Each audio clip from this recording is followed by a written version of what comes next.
Hello everyone, আজকের ক্লাসে আমরা দেখব যে শপিফাই কিভাবে থিম ইনস্টল করতে হয়। তো এই কাজটি করার জন্য আমি লগ ইন বাটনে ক্লিক করছি। যেহেতু শপিফাই আগে অ্যাকাউন্ট ক্রিয়েট করে রেখেছি, সো লগ ইন বাটনে ক্লিক করার পরে আমাকে এখান থেকে সিলেক্ট করতে হবে যে আমি কোন স্টোরের জন্য কাজ করব। তো এই যে মাই স্টোর যেটা লেখা আছে, আমি এই স্টোরের জন্য কাজ করব, এই জন্য এই অপশনসটি পিক করলাম। এরপরে দেখেন এখানে এসে অনলাইন স্টোরস নামে একটা অপশনস দেওয়া আছে, যেখানে আমি ক্লিক করছি।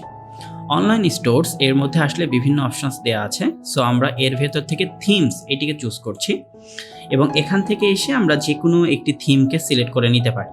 সো এই মুহূর্তে কারেন্ট যে থিমটা দেওয়া আছে সেই থিমের নাম হচ্ছে এইটা এবং এই থিমের ভার্সন হচ্ছে এইটা।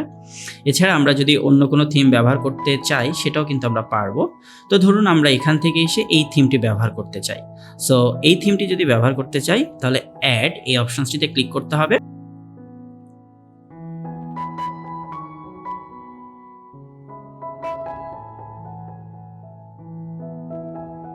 তাহলে দেখুন এই অপশনসটিতে ক্লিক করার পরে এখানে দেখাচ্ছে ইনস্টলিং থিম, অর্থাৎ আপনি যে থিমটি সিলেক্ট করেছেন সেই থিমটি আপনার শপিফাই স্টোরে ইনস্টল হচ্ছে।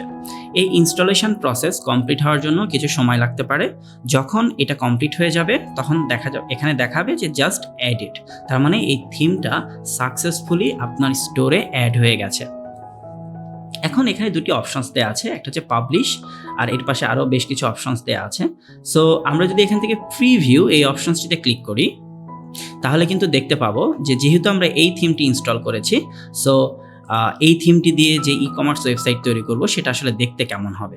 ওকে, তাহলে আজকের লেসনে আমরা দেখলাম যে শপিফাইয়ের যে থিমগুলো আছে তার মধ্যে থেকে আমরা যে কোনো একটা থিম পিক করলাম এবং ওই থিমকে ইনস্টল করে রাখলাম, যাতে করে পরবর্তী লেসনগুলোর মাধ্যমে আমরা এই শপিফাই স্টোরে প্রোডাক্টগুলো আপলোড করতে পারি এবং আরও যে বিভিন্ন কাজগুলো আমাদের পেন্ডিং আছে বা সামনের যেই ফিচার্সগুলো অ্যাড করার আছে সেই ফিচার্সগুলো যাতে আমরা খুব ইজিলি এই ওয়েবসাইটটিতে অ্যাড করতে পারি।